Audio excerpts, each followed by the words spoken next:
Honorable, where are we currently with Ugandan tourism? That's a difficult question. Where are we? Because with tourism, we are always on the move. Uganda, we are such a gifted country. Yes. Churchill called us the power of Africa. So even at the time of Churchill, we were there. So our duty has been and will always be to improve. Look at this weather. How much can you improve on the weather? Mild all the year round. Then from the weather you go to our parks, the 10 national parks, plus other tourism products. But our duty is to improve. So we are working on, while government is generally working on the roads, we are working on the vehicles. We want good vehicles. We want to have better hotels up country. We want to have the human resource trained so that if you go to a hotel, you can get a better service. You can have better food preparation and service. Then what are you going to see? Are they cultural sites? How have they been prepared? Do you want to climb the Rwenzori? How are the trails? So those are the things. Our challenge is now to keep improving. But otherwise, God gave it to us. And then at the end of it all, faith-based country, if you want to have the redemption of your soul, you go to the Namugongos, where the Uganda matters lie, and you pray. And then when you leave Uganda or you stay in Uganda, you'll be a refreshed person, a new person. So we have it all, really. But as I said, where are we? We are there, but there's always room for improvement, and that's what we are working on. When they say that Uganda is the pearl of Africa, what comes to your mind?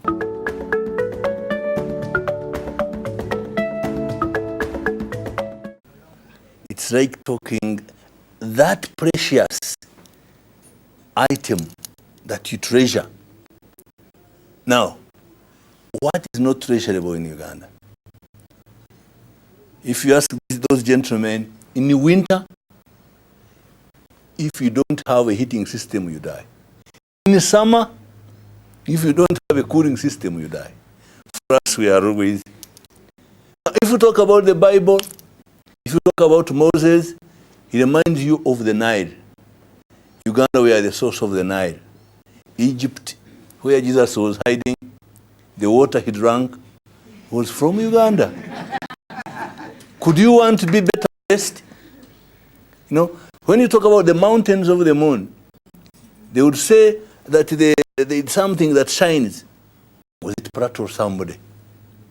Now, it's the Rwenzori ranges. You have people with just one mountain up who have a whole range on the equator, snow all the year round. But if I ask you how many of you have ever climbed the Rwenzori, how many? No. The wonders. Now, if you look at Kasubi tombs, Uganda, self-governance. You know, the Baganda, they are governing themselves. The Basoga, they are governing themselves. They have respect, each other respect. Go to Toro, where Oyo, who became the youngest royal, the king, and the whole big man like me, you come and prostrate. That you don't find it anywhere in the world. People think authority go with might. But indeed, in Uganda, no. Somebody is born with it. You are loyal. You might have all the money in the world. You might be Bill Gates. But Uganda will not kneel before you. Okay, Umutoro will not kneel before you. But they recognize that's our king. However young. Those are unique. In Uganda, we talk about what is unique to Uganda. Because we are indeed blessed. What is your favorite animal, Honorable Minister? If you go to Ngamba Island and you watch a chimp pick a stick and put it in a hole and wait for the ants to crawl and then eats them, then, as I said, the challenge between a human being and another ape. So in that, awakening you up and say, I'm a human being. Yes. But my humanity and are those human beings? No. Are they Homo sapiens? No. But in my character. And when you see the way they are kind to the young, Yes. you might start questioning this thing you call humanity. Now, Honorable Minister, what are some of your human values that others can learn from you? Human values, for example, hard work. Honesty. Honesty, that's one of the big values my grandmother imparted to me. I don't know how to tell a lie. Hard work. You must work hard. Kindness, generosity. In other words, what I'm saying is being a real human being. Not living, for example, for money, but having values beyond money. Since God created you a human being, what can you add to your fellow human beings and the world? That means you are living beyond money, beyond what? You know, sometimes, how do you keep some money in your pocket when there's somebody in need? So those are the values, living beyond humanity. Living as part of the world. Yes. Contributing to the world. Yes. Trying to see a better world around yourself. Thank you. Now, also about speaking as a parent, because we know you're a parent. Speak about parenting. Parenting is the most beautiful job, I think, but also the hardest. Because there is no formula. As a parent, do you want to be tough? Will it work? No. Do you want to be relaxed? That I give my children all the freedoms? Will that work? No. Now, but all you know, accept they are your children. First of all, what they are is you and your wife. Definitely. They don't belong to somebody else. So accept their problems, their mistakes. Probably they are your mistakes. Now love them and show them that you love them. When they make a mistake, see how to correct them without being too harsh. Try to understand them.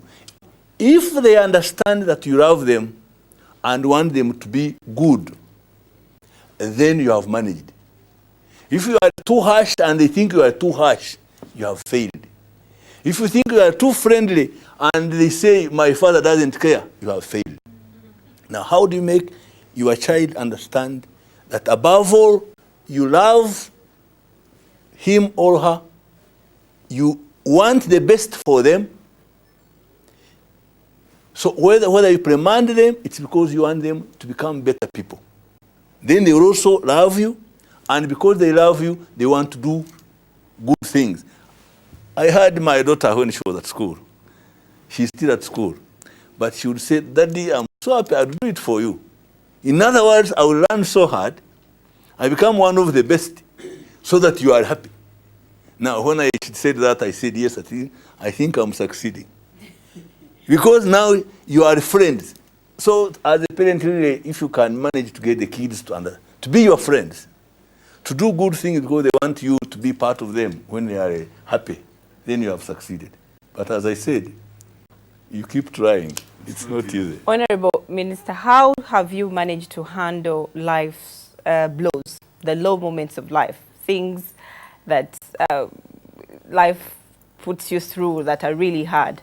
How have you managed to stay afloat despite of everything? We understand that life, there are ups and downs. One person said he had no man and his friend said, well, man is like a visitor. Would you like a visitor every day? No. Would you like to have money every day? No.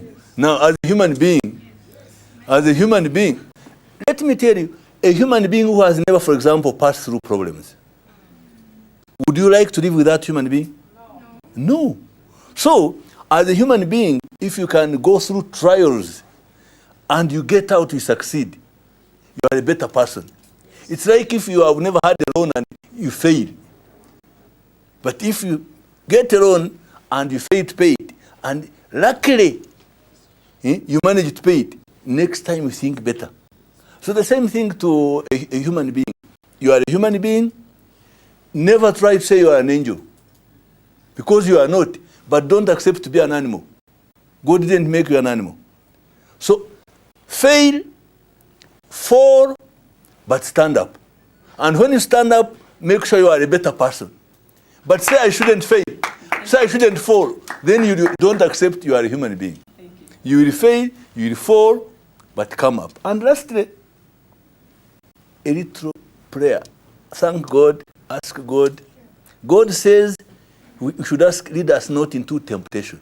Not make us strong so that we resist temptation. You can't. You are a human being. But you can ask him not to lead you where temptation is. To save you and take you the other way. You have heard the minister emphasize government's programs geared towards fulfilling the notion, the 100-year notion of Uganda being the Pearl of Africa. And we as an agency contribute to that, because wildlife is one of our greatest assets in this country. Yes.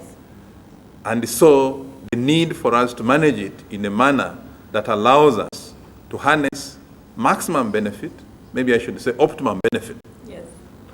while at the same time ensuring that this resource is there for generations and the generations to come. How many parks do we have so far now in our country?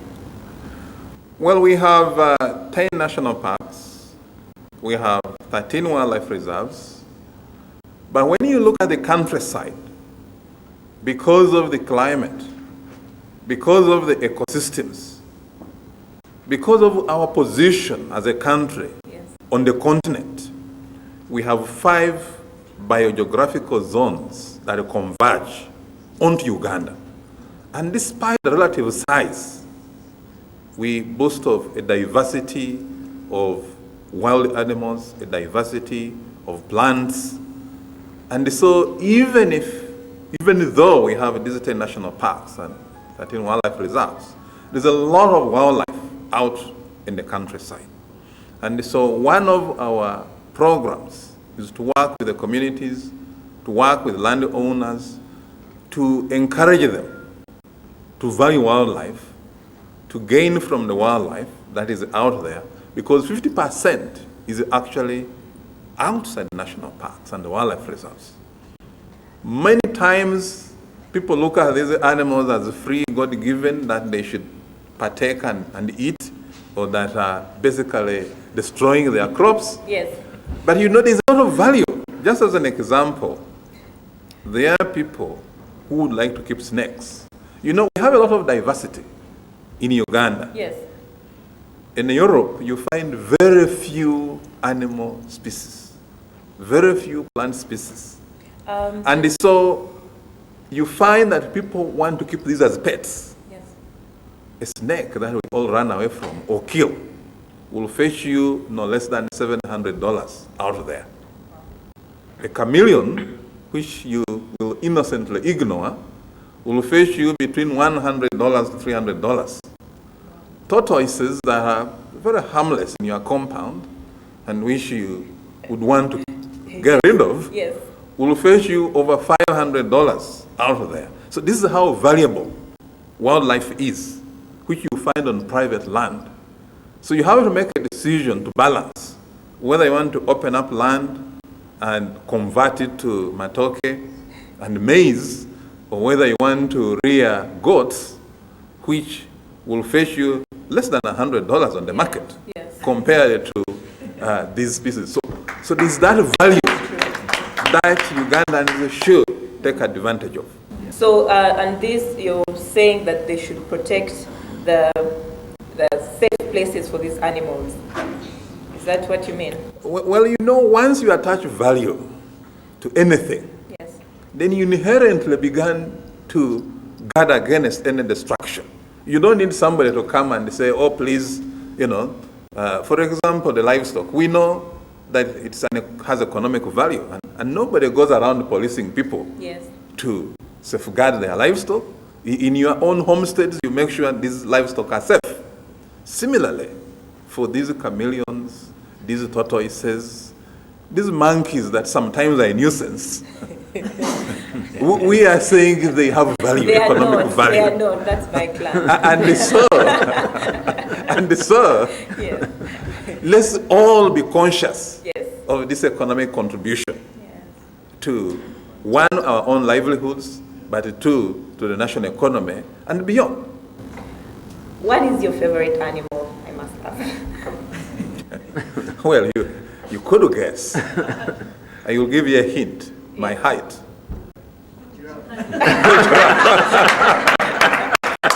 Oh, okay. It's a very graceful, elegant animal. It's very tall and will see far and will not fight for food because it eats where others don't feed. Yeah. That's true. And, but like, how many kinds of animals do we have? Because you said we are very rich as Ugandans and maybe as Africans. How many types have you noticed that we have in our country? In Uganda, we have over 100 species, the large ones. If you count the elephants, the buffaloes, the giraffes, the hippos, the cobs, the bushbacks, the list goes on. You have over 100 species. In Kidepo alone, we have over 60 different species of wild animals. In Chibale National Park, Yes. you have 13 primates. These are the ones that look like we, people. Chimpanzees, the baboons, the bush babies, the potters. And when you add man in the Chibale, you have 14 species. You know? So we really have a diversity. Now, when it comes to birds, Yes. we have over 1,000 different bird species. Yes. Now, that is more than half you find in the whole of Africa. And that is more than Wow. you find in the whole of Europe and Asia. So it's real. That You're when you really come blessed. to butterflies, Yes. you have about 300 species. Beetles, you know, there are lots of different kinds of beetles. Very beautiful. There are people who just have it as a hobby to collect beetles. They frame them and make money out of it. But they also derive satisfaction from just watching this. So we have lots of diversity. And then, of course, the plants. And we have both the tropical Yes. and the temperate because of the climatic mix resulting from the altitudinal difference. Mr. Moses Professor, what do you know for sure?